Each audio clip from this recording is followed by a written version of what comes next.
Hola gente, ¿cómo van? Estaba...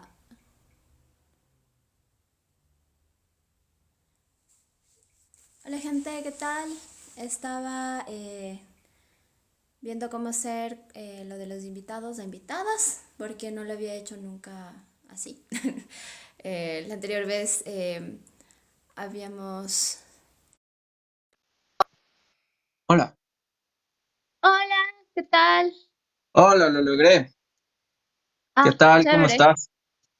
¿Todo bien tú? Esa es. Todo en orden, todo bien. Ya aquí Genial. listo. Ya, qué bacán. Estaba sufriendo porque nunca había hecho esto así con una persona en otra ubicación, porque el anterior live lo hice con alguien aquí en mi casa, ¿no? Ah, Entonces dije, sí, sí, yo tampoco cachaba cómo hacerle, pero ahí vi que me llegó una invitación y solo la acepté y todo bien. ya.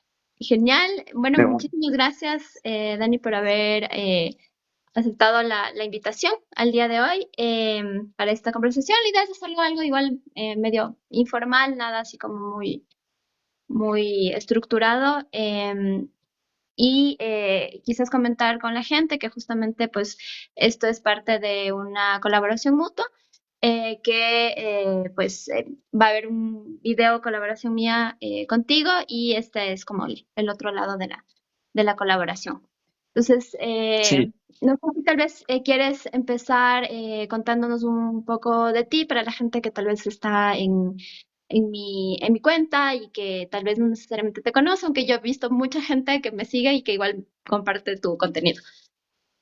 bueno, sí, justo hablando de la colaboración, esta semana va a salir nuestra colaboración ahí en mi TikTok. Justamente hablamos de capitalismo y de patriarcado y de todo eso. Bueno, hablas tú, sobre todo. Y pues nada, en mi TikTok hago propaganda zurda, como me gusta llamarla. Hago contenido, digamos, militante, comunista, más que nada, desmitiendo mitos, hablando acerca de esta izquierda, de cómo funciona el comunismo, de qué es y tal. Y también me han de haber visto tal vez los de Ecuador en Revista Crisis. Entonces, desde ahí también hago un contenido, digamos, de coyuntura en TikToks también acerca de lo que está sucediendo aquí en Ecuador y el mundo también. Chévere, gracias. Tal vez me gustaría, hay ya una pregunta, creo que tal vez podemos tratarla un poquito después, porque quisiera más bien empezar con una lectura de coyuntura un poco más amplia con lo que ha sucedido. El anterior live que había hecho fue justo antes de las elecciones de segunda vuelta. Ahorita ya sabemos quién ganó, ya tenemos una asamblea en la que vemos más o menos cuáles son las fuerzas políticas, qué es lo que se ha ido conversando y negociando entre las diferentes bancadas, eh, y cómo pinta para el Ecuador esa transición del fin de lo que pues, ha sido hasta ahora el gobierno de Guillermo Lasso y también pues lo que se viene con el año y pico que tendremos de gobierno de Daniel Noboa. ¿Tú qué sientes, qué crees con todo lo que ha venido sucediendo? Que si bien tal vez Daniel Noboa no ha sido tan vocal en ciertas cosas, creo que ha ido dejando un montón de pistas que nos pueden permitir imaginar qué va a ser ese gobierno. Sí, la verdad, yo tengo la lectura de que el gobierno de Daniel Noboa es y será básicamente la continuación del Lazo, porque si es que lo vemos desde una mirada, digamos, de clases sociales, los dos pertenecen a una misma clase social, los dos parten de una burguesía que se ha quedado enquistada en el poder en el Ecuador desde hace mucho tiempo, es una élite económica que recién desmanteló al Estado, hizo que el Ecuador sea un Estado fallido como lo estamos viviendo actualmente.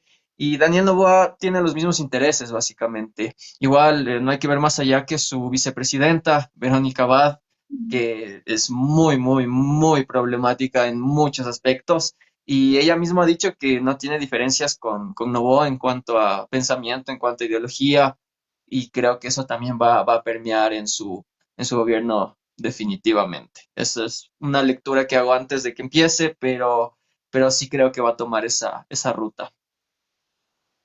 Creo que también dice muchísimo algo que pasó este feriado con el viaje de Novoa a España y esta ya condecoración que le dieron antes de siquiera empezar. Tal vez no sé si quieres hablarnos de eso, qué significa esta condecoración, que parece más como festejo de la derecha a sí misma. Sí, sí, es como, como tú dices, un festejo de la derecha a sí misma, aún no ha hecho absolutamente nada, ya lo están condecorando, igual vemos que en los medios de comunicación de acá ya lo están tratando como una superestrella, muy parecido a lo que pasó con Lazo cuando recién había empezado.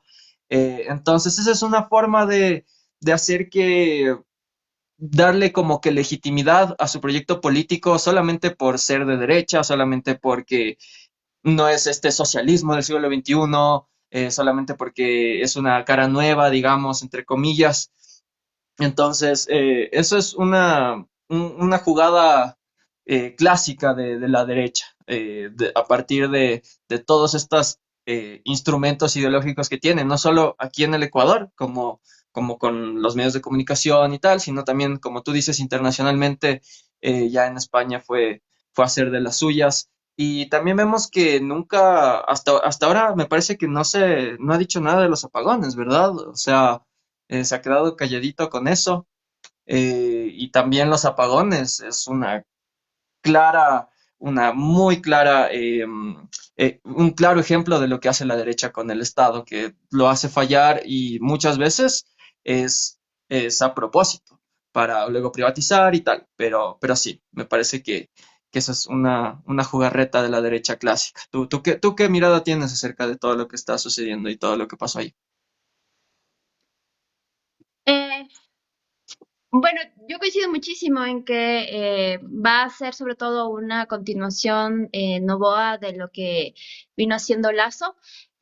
Me preocupa particularmente esos ecos y rumores que no son tan ecos ni rumores, porque quienes están hablando de eso son también asambleístas y personas cercanas a ADN, de esta consulta popular que sería dentro de los primeros 100 días, que valga la pena recordar que también fue el consejo que recibió Lazo cuando Ujú, era héroe ujú. nacional para hacer la vacunación y que le dijeron, ¿cómo no aprovechó para meter la consulta popular en ese momento? Y que pareciera que entonces Novoa sí aprendió la lección y entonces, ¿qué va a entrar en esa consulta popular? Que durante estos dos últimos gobiernos, esas consultas que vienen desde los gobiernos de turno han sido maneras de meter reformas que tienen temas urgentes que le preocupan a la gente o a los que la gente es sensible y que por debajo hay muchas otras cosas que se necesitan cambiar y ajustar para cumplir, ya sea con las demandas del FMI o con ciertos candados constitucionales que estorban para algunas de las cosas que están planteando desde sus propios intereses. Entonces, a mí me preocupa particularmente eso porque creo que la primera lectura que mucha gente tuvo, y ahí me incluyo, es que, bueno, este tipo quiere reelegirse, entonces va a andar de conciliador y buena gente, Ujú. pero quizás con esta imagen de juventud y de cambio, lo que quiera es simplemente como meter desde el inicio y quizás ahí con medidas que puedan ser súper autoritarias para tal vez intentar solucionar algo de lo que más preocupa, que es la seguridad, logre cierto tipo de resultados que luego rindan, o sea, rindan resultados efectivos para una reelección. Pero no sé, ahorita es como toda especulación y más bien esto lo pensaba después de alguna conversación con compañeros de organizaciones y de grupos en Ujú. los que hemos estado pues pensando que se viene luego. Ajá. Sí, totalmente. Esto de las consultas es una forma que tienen usualmente los gobiernos para ya después de ganar adquirir, digamos, más legitimidad, entre comillas. Y es algo que muchos gobiernos usan justamente para eso, para mantener esa legitimidad, para que el pueblo también vaya a votar, todo este, digamos, espectáculo de democracia. eh, pero al fin y al cabo, por ejemplo, a Lazo le salió el tiro por la culata, como se dice por ahí. En la consulta que hizo, ganó el no. Y eso también, si es que una consulta no le funciona a un gobierno, es muy complicado que también mantengan esa legitimidad para gobernar. Entonces también hay que estar atentos con eso y a través de siempre, como siempre digo, la organización popular estar atentos y luchar contra las medidas neoliberales que suelen siempre venir. Entonces sí, concuerdo con lo que tú dices totalmente y hay que estar siempre ahí atentos. Y ahí, tal vez yéndonos más allá del Ejecutivo, de lo que pueda hacer Novoa, em, ¿cómo ves la asamblea que ahorita se está, pues ya la vemos conformada, pero que Ujú. otra de las cosas que pasó durante este feriado fue esta batalla de tweets entre ¡Ay! Perdón, creo que hubo un bajón de energía acá. Eh, Entre Rafael Correa y Kronfle, me parece que Ajá. hubo este intercambio de tweets en el que Kronfle le decía como jamás pactaremos para enjuiciar a la fiscal y luego Correa salió a decir como, ¿cómo? Que es, pero si ya lo discutimos y lo negociamos y cómo que nunca se puso en la mesa y estaban justamente Sí. reclamándole a Correa que el acuerdo de gobernabilidad lo, lo, lo estalló, pero más allá de eso, creo que dice mucho de lo que está pasando quizás ahorita antes de la posesión de la asamblea y qué se vendría luego, ¿no? ¿Qué crees que Ujú. puede pasar con esta nueva asamblea? Sí, claro, es que siempre hay esos pactos que están, digamos, por detrás de todo. Y por lo que he visto, sí creo que la RC está, por ejemplo, está dando mucho apoyo ya desde ya al nuevo gobierno. Vemos que algunas figuras salen a decir que lo dejen gobernar cuando se habla de un nuevo estallido social, de una nueva movilización indígena.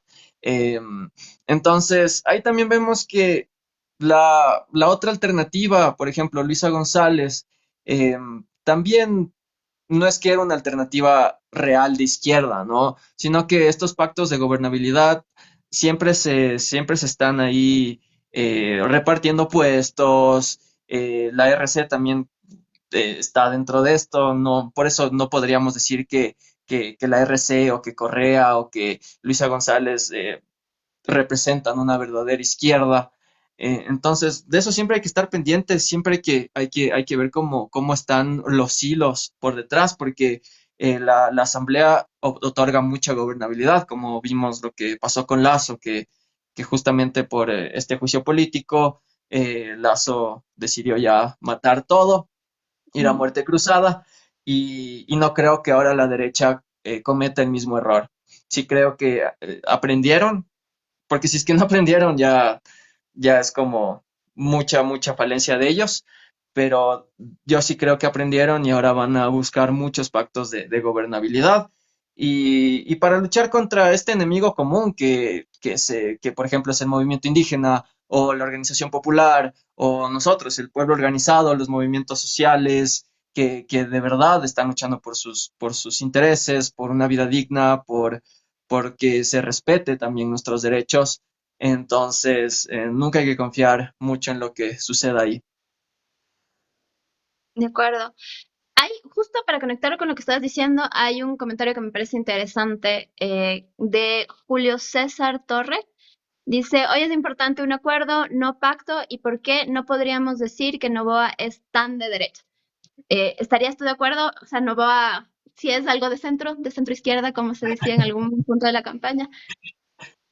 Nova dijo que es de centro izquierda para ganar votos y para no polarizar tanto a la gente, pero, pero es netamente de derecha. Por todo lo que ha dicho, por su vicepresidenta Verónica Abad, que es bastante libertaria, es como nuestra Milei en algunos aspectos, en la forma en la que se presenta y las cosas que dice, pero eso no significa que aunque Daniel Noboa no esté tan vocal en cuanto a eso, él sabe que empezar a hablar de eso es pegarse un tiro en el pie, porque si Ujú. es que empieza a tener ese discurso que yo sé que él lo tiene muy dentro, si es que empieza a decirlo, no le va a ir muy bien, pero siempre puede hacerlo a través de decretos, a través de políticas neoliberales. Entonces, nosotros elegimos a un presidente netamente de derecha, aunque no se presente como tal para ganar votos. Por eso siempre hay que estar atento de dónde viene, porque viene de una clase, viene de una élite económica que ha ostentado poder casi por toda la historia institucional del Ecuador. Su padre es Álvaro Noboa, que ha tenido un montón de demandas por abusos laborales. Su familia, Novoa, igual, ha hecho un montón de atentados en contra de los derechos de los trabajadores. Son amigos entre todos de Lazo, de los Egas, o sea, todo ahí está, digamos, unido, está confluyendo. Y por eso la derecha está feliz de que haya ganado Novoa. No es que, si es que no fuera de derecha, los medios estarían ahorita atacándolo, saldrían las grandes voces de la derecha a decir que es un zurdo, que el socialismo y tal, o también personajes como Alberto Dajic no hubieran entrado en su gobierno, que ya vemos que desde ya se ve que su figura va a ser importante en el nuevo gobierno de Novoa. De acuerdo. Escuchándote pensaba un poco, y ahí quizás conectando con justamente uno de los recursos que utilizas en la creación de tu contenido, cuando tomas series o películas que a veces ayudan a ilustrar muchos ciertos puntos. Me ponía a pensar en esta película de Bong Joon-ho, de Okja, que, claro, la empresaria que presenta el proyecto de estos super cerdos, que son, se supone que son este producto, este animal súper ecológico y que permite producir mejor y demás, es esta parodia de la hija de un empresario que hace su fortuna con armas químicas de guerra y que todo el mundo lo odia y que tiene una imagen horrible, pero ella sale con este nuevo proyecto que es ecológico y que lindos los animalitos y demás. Entonces, pensaba mucho en justamente cómo en su momento Álvaro Noboa y la familia Noboa sí tuvieron esta imagen de abusos laborales, de grandes problemas con los trabajadores, de grandes evasores de impuestos, que además no son una familia nueva que viene de ningún lugar, sino que tienen un largo historial de cómo justamente han estado muy cerca del poder político y económico y siendo parte de eso. Y es muy interesante ver, justo hoy veía en una entrevista que le hicieron a un encuestador sobre por qué la gente votó por Novoa y una de las principales razones de la gente que respondió a esta encuesta era porque era algo nuevo, era alguien nuevo. Ujú, Entonces, ujú, la gente sí caló muchísimo esto de que es alguien nuevo a pesar de que viene de esta familia que tiene un montón de historia y un montón de cosas que reprochársele y que no es cosa menor y que no es tampoco que pueda ser alguien que se zafa totalmente de esa herencia de su familia porque pues creo que es muy importante justamente ver esas señales, el lugar donde Novoa recibe los resultados, cómo llega a ese lugar en helicóptero con su esposa para ujú, recibir los ujú, ujú. resultados, y cómo justamente en las mismas formas demuestra que es parte de esta élite, aunque durante la campaña haya logrado calar esa imagen de que quizás es alguien nuevo, simplemente porque no era tan conocido en la política electoral, pero finalmente forma parte de un grupo de personas, un grupo económico que ha estado siempre muy involucrado en el manejo del poder y que se sabe, tiene prácticas terribles, no solamente para explotar a sus trabajadores, sino incluso para robar tierras a campesinos. Entonces, creo que es muy, muy importante tener eso también muy, muy presente. Sí, sí, totalmente. Por eso es tan importante hablar de conciencia de clase, porque ahí sabemos que ellos no tienen nuestros mismos intereses y no tienen también nuestro bienestar dentro de sus objetivos. Siempre es el bienestar de ellos mismos. Es lo que pasó con Lazo. Él, aunque falló totalmente como presidente, de alguna forma logró que los intereses de su clase, de las élites económicas del país, sean los que primen. Entonces, en ese aspecto triunfó porque, porque hizo lo que se proponía hacer. Entonces, siempre hay que estar pendientes de cómo funciona esto. Y también ahí estaba viendo un comentario que decía que Rafael Correa también es amigo de un montón de empresarios y es verdad. Por eso justamente no podemos decir que la RC o Rafael Correa representa una verdadera izquierda, o que la burguesía o que las élites económicas nunca han perdido su poder en el Estado. El mismo Rafael Correa era panaza de Isabel Noboa, de los El Juri, eh, de los Wright, de la Favorita. Entonces, siempre las élites económicas buscan la manera de ahí estar metiéndose en el Estado para que se favorezcan siempre sus intereses. Entonces, eso también hay que tener súper en cuenta todo el tiempo. Totalmente de acuerdo. Aquí voy a leer tal vez algunos comentarios que creo que es interesante también irlos respondiendo. Eh, este me encanta, de Kevin David Montoya. Ay, me quejo, neoliberal, banqueros, los derechos de los trabajadores. Esta pregunta, ¿qué puede hacer Novoa? Donar su plata al Estado para no ser mal presidente. Novoa ganó porque la gente se cansó del discurso de odio de la izquierda. El comentario de Carla también me parece interesante. La gente joven no cacha nada de la familia Novoa, no sabe de historia y creo que también es algo que le pasó incluso a la RC cuando apelaba a lo que ya hicieron. Entonces hay una parte importante que no conectó con eso. Y es, para responder el tema de hoy es hacer un análisis del contexto político. Le pusimos de título, a ver, el título era Entre herederos de apagones, en este momento justamente en el que estamos entre los últimos meses de Lazo y Ujú, el último mes de Lazo, más bien dicho, y el inicio de la presidencia de Noboa. Y tal vez para ir cerrando con estos temas, y de ahí veo que hay algunas preguntas sobre Palestina, que también es un tema del que te has pronunciado muchísimo, que creo que es ujú. importante también hablarlo en el contexto internacional, pero antes quizás para cerrar con algunos comentarios tuyos respecto a estos comentarios que han puesto las personas que nos están escuchando. Sí, bueno.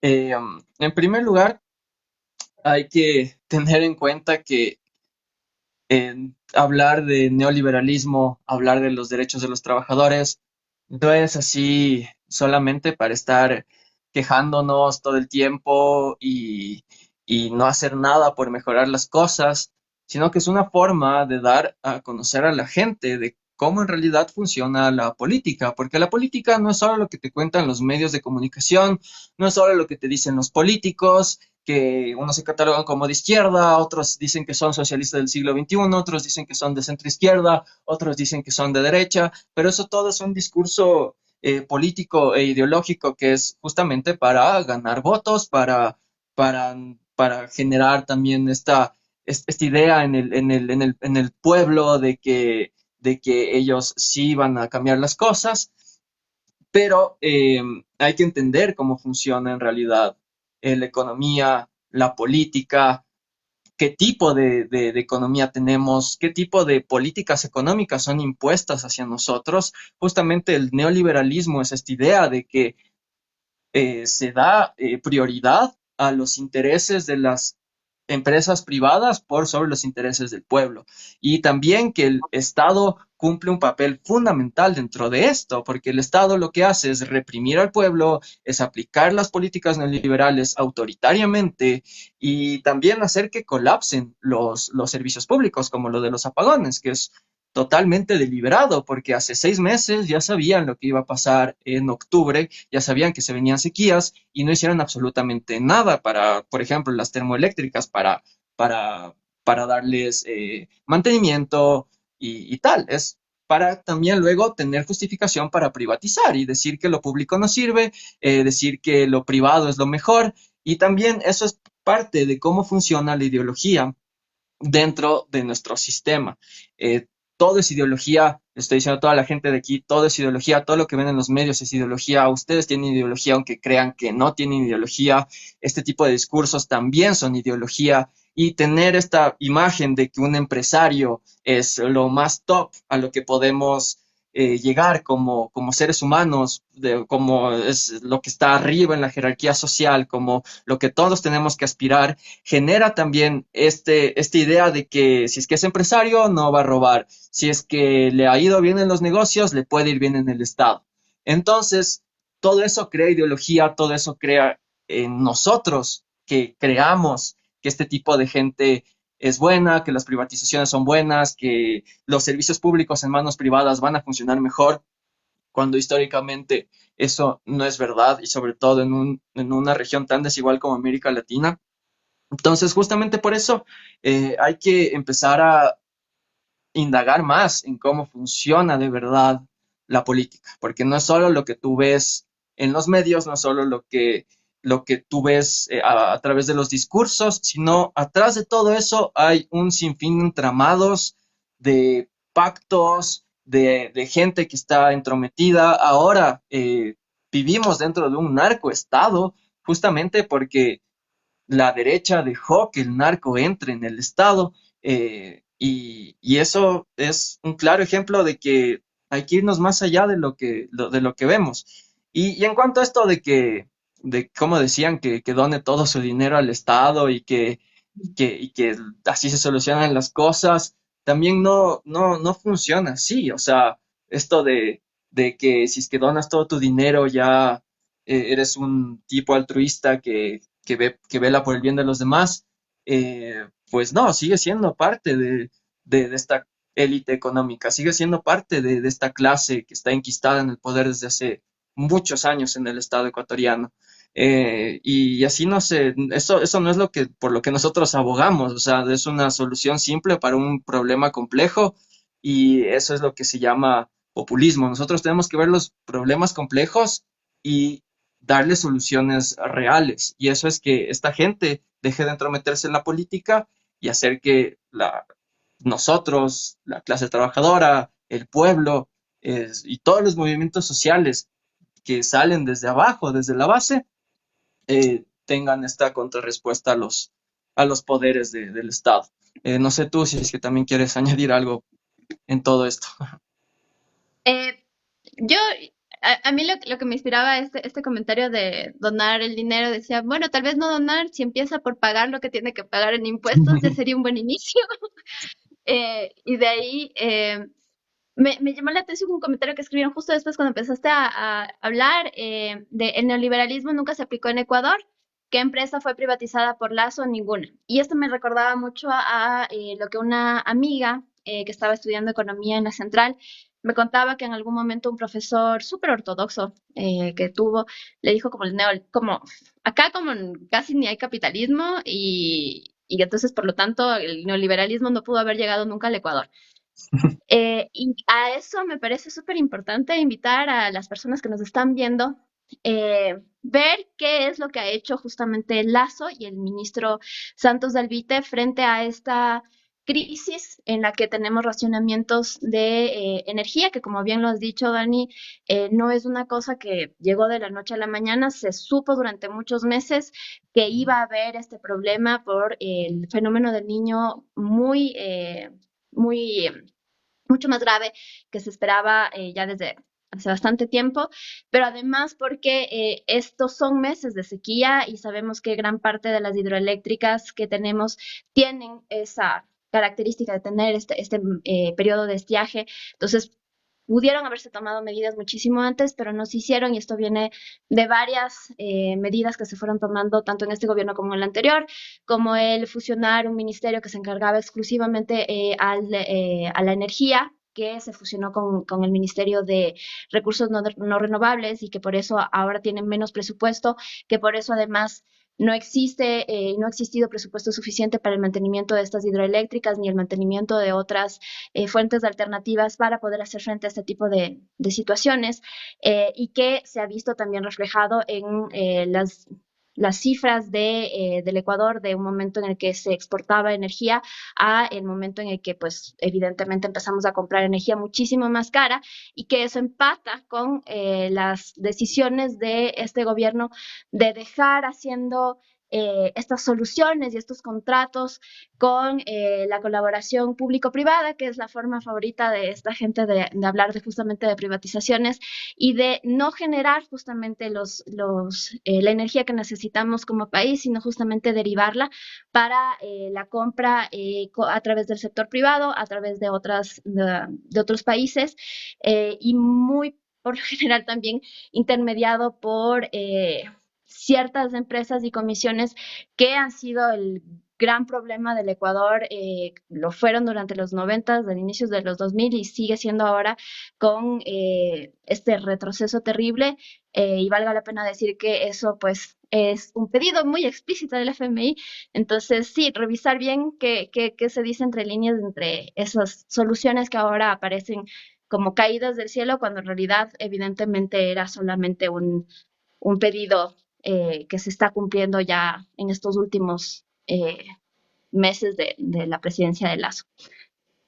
Eso con respecto a ese tema, de ahí no sé, creo que hay mucho para hablar de esto, pero sí me parece súper importante abordar este otro tema del que tú has estado hablando muchísimo en tus redes, a través de tu contenido, y que me parece también muy importante para poder entender un contexto internacional, qué es lo que ha estado sucediendo con Palestina. Entonces, creo que en general la gente entiende, sabe qué es lo que está sucediendo, pero ¿qué crees que sería lo más importante para las personas que nos están escuchando esta noche que deben tener en cuenta cuando se aborda lo que está sucediendo ahora en la Franja de Gaza?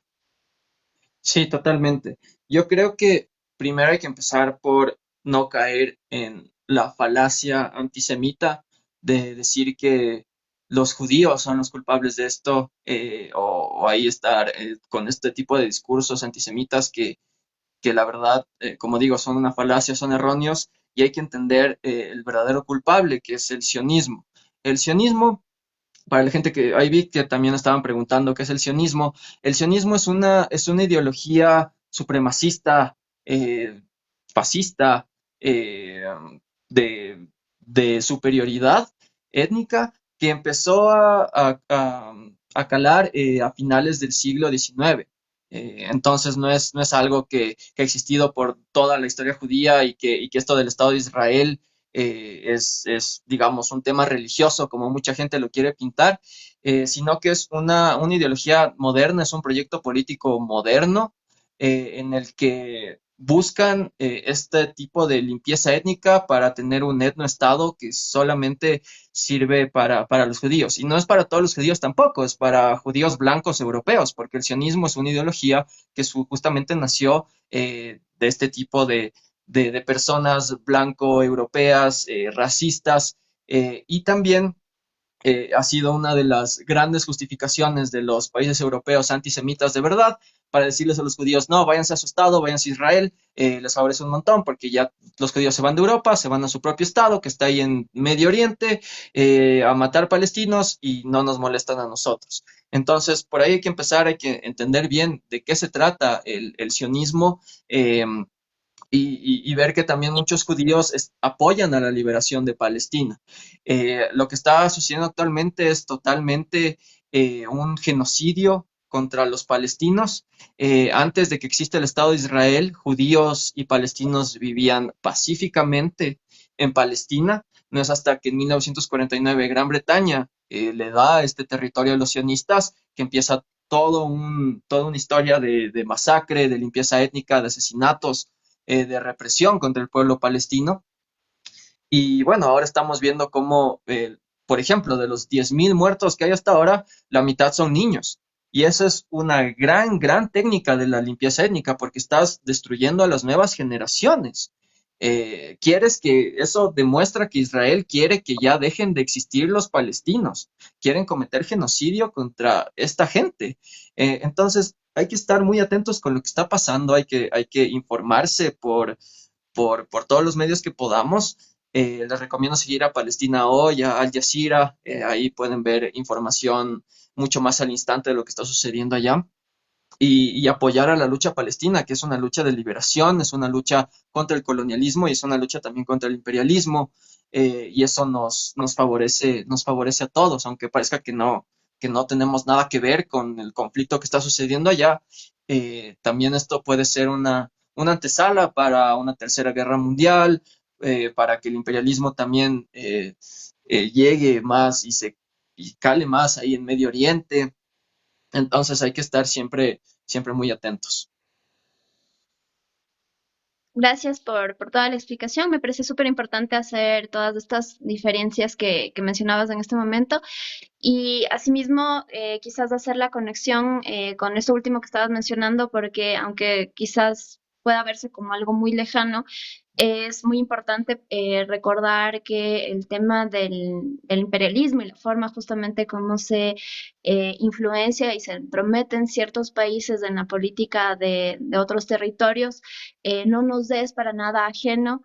Creo que es algo que como país latinoamericano entendemos perfectamente y creo que la impunidad con la que se está actuando una vez más, ahora de forma mucho más descarada en un supuesto nombre de la autodefensa, porque ya ni siquiera creo que se atreverían a mencionar, no sé, que es en defensa de la democracia, como se ha hecho con otro tipo de conflictos en ese espacio territorial. Que pues evidentemente nos debería generar empatía por la conexión misma que tenemos con ese tipo de política, pero evidentemente por el más básico sentido humano de justicia de lo que está sucediendo ahí.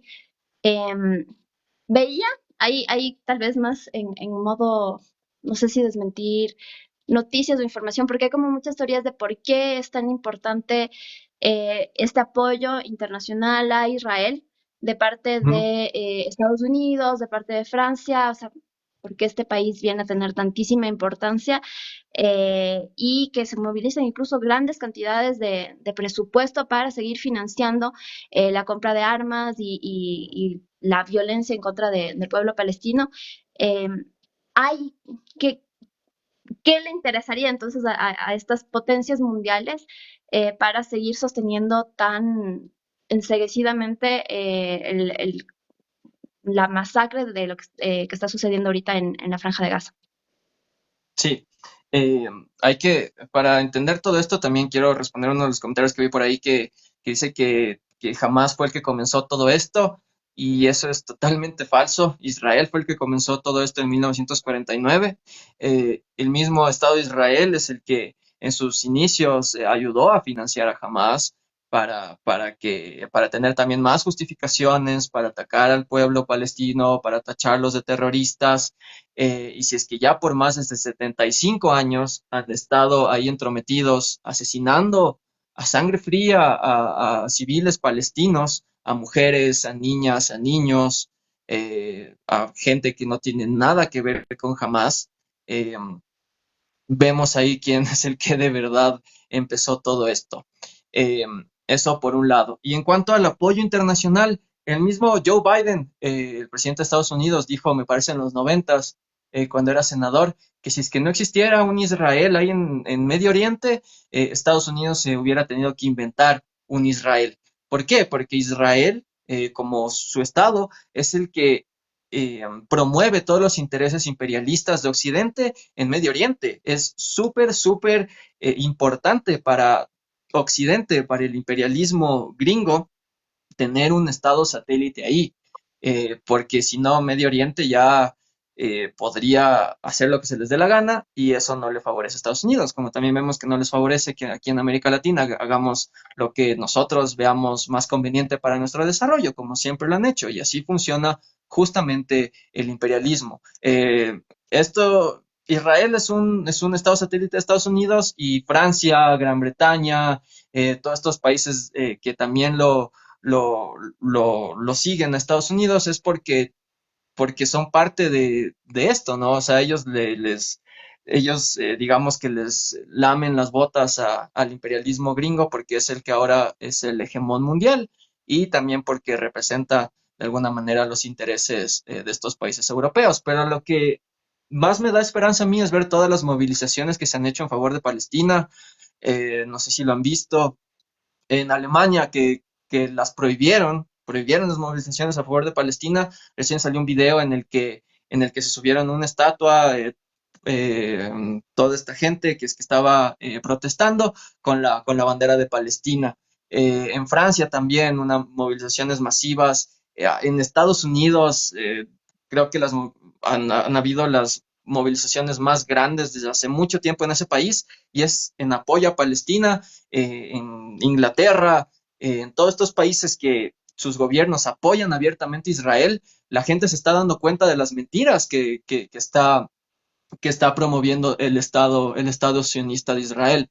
Y creo que también mucho de eso ha sido por las redes sociales, porque ahí vemos también el otro lado de la moneda, ahí vemos todo el desastre que está causando Israel, cómo bombardea hospitales, cómo bombardea campos de refugiados, cómo bombardea lugares donde existen solamente civiles palestinos y todo es con la, con esta idea de que ahí hay miembros de Hamas o de que ahí hay cuarteles de Hamas cuando eso nunca ha podido ser, en primer lugar, verificado y en segundo, si es que habría un túneles de Hamas abajo de un hospital, eso no les da ningún derecho de cometer crímenes de guerra y bombardear hospitales. O también lanzar este fósforo blanco, que es un arma química que está prohibida en el derecho internacional. El fósforo blanco es como un químico que si es que te llega,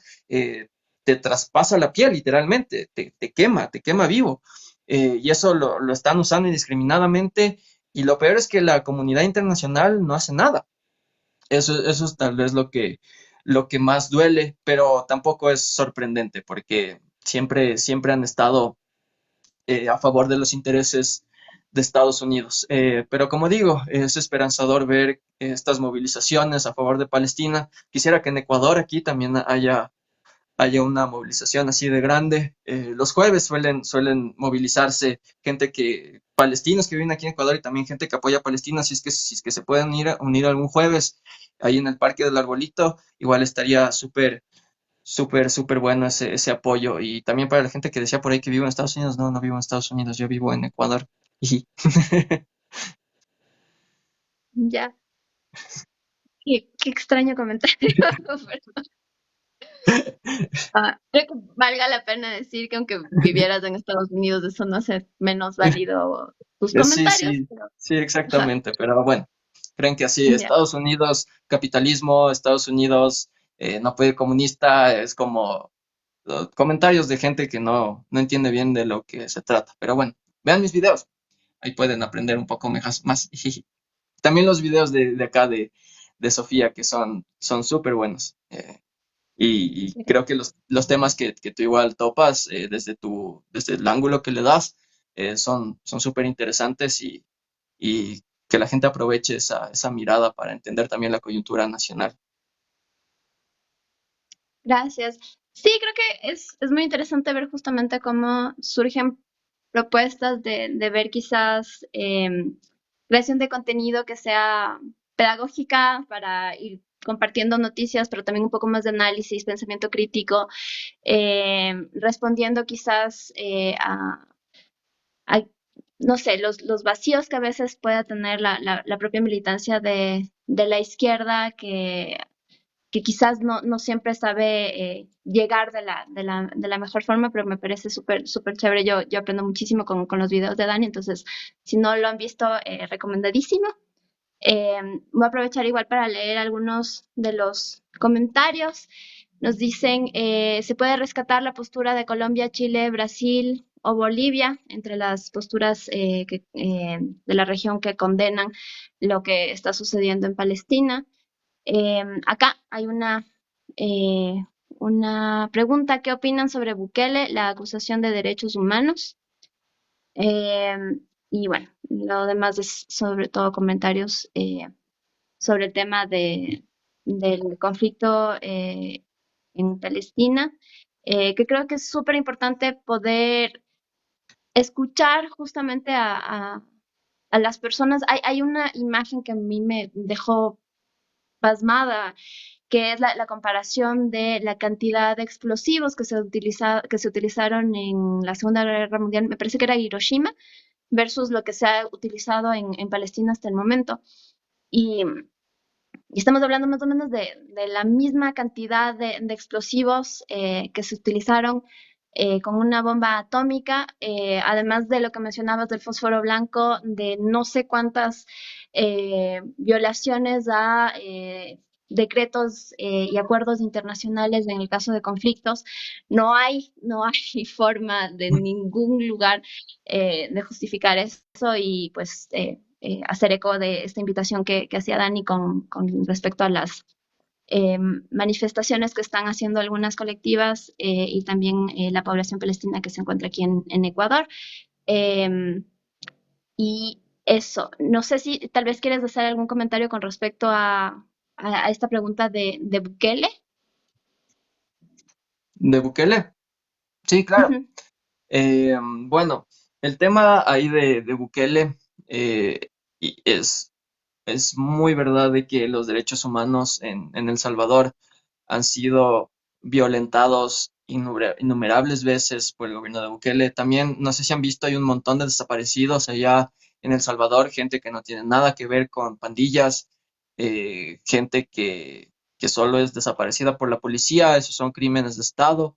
Y con este discurso de establecer seguridad y tal, la verdad es que meter a la prisión a tanta gente, tal vez en el corto plazo resuelva ciertos índices de crímenes, pero a largo plazo no va a resolver absolutamente nada, porque la gente, hay que entender por qué la gente empieza a delinquir, por qué la gente también allá se une a las pandillas, y si es que no se atacan esos problemas estructurales de la sociedad, la verdad es que van a continuar los crímenes. O sea, la verdad es que la gente sigue haciendo crímenes, cometiendo crímenes, aunque saben que es probable que les metan en la cárcel. No es un tema de que si es que ya sabes que te meten en la cárcel y que te vas a prisión, ya vas a dejar de cometer crímenes por el miedo, sino porque lo haces por necesidad. Entonces, si es que esa necesidad sigue ahí, van a seguir cometiendo crímenes. Aparte, hay que entender esto, que mucha gente cree que los presos ya no tienen ningún derecho y que pueden ser tratados como literalmente ganado, como menos que seres humanos solo por el simple hecho de estar presos, que sí, ya el hecho de estar presos ya les quita ciertos derechos, pero los derechos humanos tienen que prevalecer siempre. Y cómo han tratado en El Salvador en las prisiones a toda la gente presa es totalmente inhumano y puede llevar a crear eh, nuevos tipos de comportamientos del Estado en los que atenta contra los derechos humanos y en los que no hay ninguna consecuencia para los que cometen estos crímenes, porque es el mismo Estado. Entonces eso hay que tener mucho en cuenta. Sé que está muy de moda hablar del modelo Bukele, pero yo les digo, en 5 años, 10 años, esto del modelo Bukele de meter a todos en la cárcel, eh, la verdad es que vemos que no va a funcionar a largo plazo porque la desigualdad continúa ahí en El Salvador y, y eso va a seguir generando más gente que comete crímenes o que se una a pandillas, porque así es como funciona la lógica de, de estas sociedades y cómo también empujan a la gente a cometer este tipo de delitos. De acuerdo. Eh, Creo que es un tema bastante complejo porque en especial en este momento en el que las personas sienten muchísimo el incremento de la violencia, de la delincuencia, del crimen organizado y la ausencia del Estado frente a eso, pareciera que la propuesta de Bukele que logró bajar estos índices, parar, al menos en cómo se mostraba, ¿no? En este modelo, parar el dominio de, de las maras dentro del territorio, eh, como que hace mucho eco con la gente y también resuena en esta cosa de entender que cuando se defienden los derechos de las personas que están privadas de libertad porque están en las cárceles, esto implica alguna especie de atentado contra los derechos de las personas que están sufriendo la violencia y los delitos de las personas que han sido encarceladas. Entonces, resulta complejo y en algún momento con un grupo de personas decíamos, en este tipo de debates creo que también es importante entender que con este tipo de modelos autoritarios y violentos que quieren meter a todo el mundo en la cárcel como respuesta a la desigualdad y al crecimiento de este tipo de crímenes, se ven justamente principalmente afectadas las personas en situación de mayor vulnerabilidad, las personas más empobrecidas, las personas racializadas son justamente Ujú. quienes son víctimas de ese aumento del autoritarismo y de la violencia de la policía y es algo que hemos visto con los incontables estados de excepción que se han intentado poner como respuesta a las crisis carcelarias, a las crisis de violencia en distintas ciudades y que no han reducido ni han servido en lo absoluto para mejorar el tema de la seguridad, sino que más bien han repercutido en violaciones directas de personas totalmente inocentes que terminan siendo atacadas por la policía y creo que un ejemplo que tenemos muy recientemente de este tipo de violencia y de abuso que hay de parte de la policía es lo que sucedió igual en el feriado con Caviedes, que es algo que se comentó Ujú. muchísimo, de cómo, Cierto. aunque es una figura súper conocida, no hay empacho en que se haga un uso absolutamente desproporcionado de la fuerza y un abuso además del poder. Sí, sí, totalmente. Justamente todo esto está estrechamente conectado. eh, de cómo funciona la policía, cómo el Estado también reprime a la gente, como tú dices, gente racializada, minorías. En Estados Unidos, por ejemplo, la mayoría de la población carcelaria es negra, y vemos también cómo se cometen un montón de violaciones de derechos humanos contra la población negra en Estados Unidos, cómo la policía indiscriminadamente los dispara, los asesina solamente por ser de esta raza, ¿no? Por ser negros. El otro día estaba viendo una estadística ahí y es que cada año la policía estadounidense mata alrededor de 1.000 personas. Y bueno, eso me parece un gran caso de autoritarismo. Por ejemplo, otro país que dicen que es autoritario, China. En China, desde 2019 la policía no ha matado a nadie. En 2019 me parece que mataron a 2 personas. Pero en Estados Unidos, el país de la libertad, matan a 1.000 personas, la mayoría de ellos negros, la policía. Cuando la policía no cumple ese rol de verdugo, la policía se supone que es la que debe llevar gente a la justicia, pero ahí ellos mismos se acreditan ese rol de poder matar a las personas. Eh, Igual, como vemos aquí, la represión policial, por ejemplo, en los estallidos sociales, y estoy también seguro de que pronto se va a venir un nuevo estallido social, eh, va a ser tenaz. Y también un poco conectando esto con Palestina. El otro día también estaba hablando con unos amigos ahí, y me dijeron que, por ejemplo, esto que vimos en el paro de octubre de 2019, que a la gente sacaban los ojos y que en Chile también estaban con lo de los ojos, esa fue una táctica que empezó el Estado israelí contra los palestinos en los años 90. Eh, entonces, vemos también que esas tácticas empiezan a surgir de allá. Mucho de los uniformes, de las tácticas, de los armamentos que tiene nuestra Policía Nacional proviene de esta inteligencia israelí. Entonces, también hay que ver lo que está sucediendo allá en Gaza, ver cómo están reprimiendo a la gente y entender que esa también es una forma. Muchas tácticas que usan allá pueden ser formas que van a empezar también a usar acá. Allá es como el caldo de cultivo, a ver qué tan bien funcionan las formas de reprimir para luego usarlas acá en contra de la población. Entonces nada, como les digo, siempre la organización popular es lo que nos va a sacar de esto. Eh, todos estos movimientos que surgen desde las bases, son los que básicamente nos van a cuidar, porque la policía ya no cumple ese rol de ninguna forma. Eh, entonces sí, nada, siempre estarse cuidando, pero estar consciente de que vamos a encontrar ese, ese cuidado en los demás y empezar también a movilizarnos como sociedad, como pueblo. Chévere.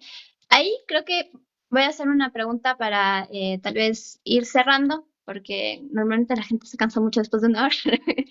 Y cuando hablas de organización popular, creo que es muy importante quizás cerrar justamente con esto, sabiendo que gran parte de lo que vivimos ahora, tanto en lo político, en lo ideológico, en lo social, nos lleva a estar aislados, individualizados, y que es justamente lo que nos ofrece el empezar a organizarnos, a trabajar colectivamente, a buscar otras maneras de responder frente a lo que está sucediendo, no solamente desde el podernos acompañar y reflexionar, como hemos hecho en este espacio, sino las posibilidades que se abren ante nosotros al poder sumarnos a este tipo de esfuerzos. Sí, totalmente. La verdad es que al sumarnos en esta organización popular, lo que hacemos es crear una respuesta, un contrapoder hacia el poder que nos quiere mantener ahí eh, violando nuestros derechos, repartiéndose el Estado, privatizando todo. Entonces, por eso siempre la invitación a organizarse, a movilizarse, ya sean grupos ambientalistas, grupos feministas, grupos antifascistas, grupos comunistas, socialistas, siempre van a encontrar a gente que comparta sus valores para poder cuidarse, para poder generar este poder popular, digamos. Entonces, justamente lo que tú dices, salirse de esta mentalidad tan individualista, que siempre solo velamos por nuestros intereses, que somos egoístas por naturaleza, que somos competitivos por naturaleza, y entender que somos seres colectivos y que a partir de acciones colectivas es como se van a cambiar las cosas. O sea, nosotros aquí en TikTok no es que cambiamos mucho, pero si es que esto se une a más gente, le llega gente y la gente quiere unirse, quiere protestar, escriben artículos o también educan a sus amigos, a sus familiares acerca de cómo en realidad funcionan las cosas y cómo podemos generar estos poderes populares, eso es lo que de verdad van a cambiar las cosas. Entonces, sí, una persona no cambia el mundo porque no somos seres individuales para nada, sino todo es un esfuerzo colectivo. Y por eso no crean que son unas islas, no crean que están solos, siempre van a encontrar a gente que, con los que van a poder sostenerse y con los que van a poder luchar por una vida mejor. Entonces, creo que también ese sería de una forma el mensaje final, organizarse, encontrar a gente y desde ahí ir construyendo todo un poder popular.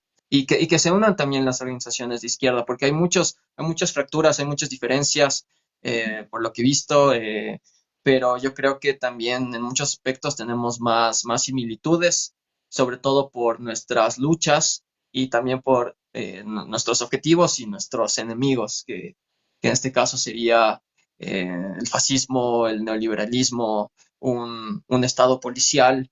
Entonces, por eso unidos somos siempre más fuertes. Bueno, Dan, muchísimas gracias. Yo voy a aprovechar para hacer justamente una invitación a un espacio de reflexión que hemos estado construyendo con varias organizaciones desde lo ecologista. Estamos haciendo martes de cine de ciencia ficción en la central a las 6 de la tarde.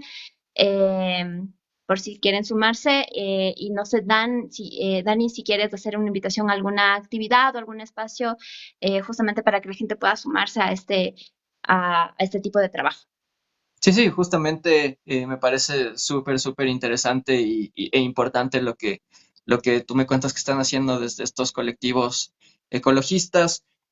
También les invito a seguir a Revista Crisis. Desde ahí también estamos queriendo generar conversatorios mensuales y que luego tal vez a partir de eso podamos generar cierto tipo de asambleas populares, que eso ya es como un, un objetivo a futuro.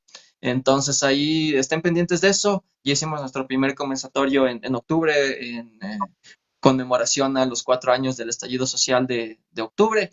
Y si es que por ahí en nuestras redes ven que hay un nuevo conversatorio, que parece que va a haber uno nuevo aquí en noviembre, para que se unan, para que compartamos ideas y para que también diferentes gente de izquierda se vaya uniendo a este tipo de asambleas y poder también generar desde ahí cierto poder y también siempre apoyar a nuestros compañeros indígenas cuando se movilizan y estar ahí siempre. Eso también, seguir a estas organizaciones. Perfecto, muchísimas gracias, Dani. Y ahorita también quiero leer esto que pone Salomiel. El 12 de noviembre en el Arbolito a las 10 de la mañana va a haber una manifestación pacífica por Palestina, si también quieren sumarse a eso.